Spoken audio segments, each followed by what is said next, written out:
Carole, thank you very much for coming to the Rio Conventions Pavilion TV studio and joining us.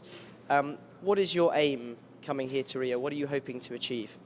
One of the main things that I and the IUCN team are focusing on is the issue of restoration. In the necessary policy tracks that have been identified as the priorities for this conference, restoration is one of those 7 necessary policy tracks.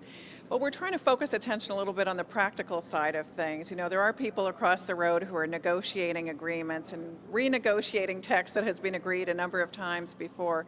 But it'd be great if they could pay a little more attention to what's already happening out in the world and what people are prepared to do on restoration.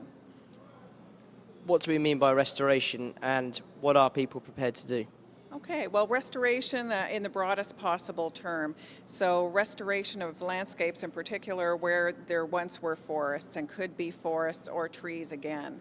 But not necessarily covering hillsides with just trees, but restoring landscapes in a way that people can get the benefits they need from them. So be that, you know, access a secure supply of fresh water, a range of forest goods and services, income from forest products, small or large enterprises. Can you give me an example of any projects that you've been working on or have seen through your work with the IUCN that can give us an idea about what these restoration projects can accomplish?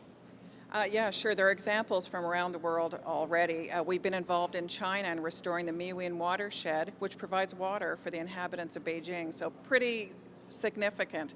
And there what you had in place was a logging ban that prevented local people from getting any benefit from the forest. So what they would do is just cut it down illegally.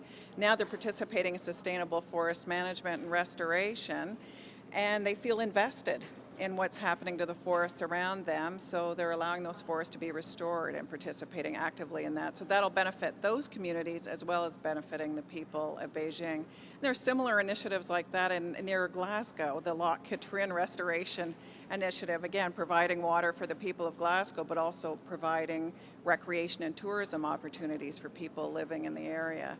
And you know, really examples all over the place. In Brazil, in the Mata Atlântica region, there are quite a few restoration initiatives that are aimed at delivering, you know, forest products, a secure supply of water, social benefits for local communities. Is the key, it sounds to me, the key is to ensure that the local people benefit from these restoration projects. How do you make that happen? That is absolutely essential. If you're going to have a successful restoration initiative, it needs to engage those people who have a stake in how their landscapes are being used now and in the future. So, moving forward, I mean, looking at what could be achieved at this conference long term, what are your hopes from the negotiators across the road?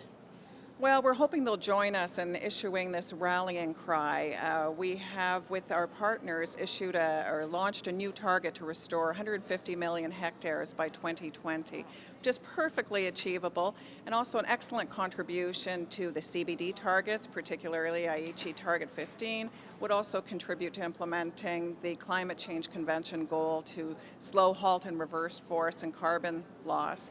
Could also contribute, of course, to implementing the Convention to combating desertification. So really it's a contribution to the Rio Conventions that were initiated 20 years ago. If you do some restoration, you're actually delivering great value for implementers.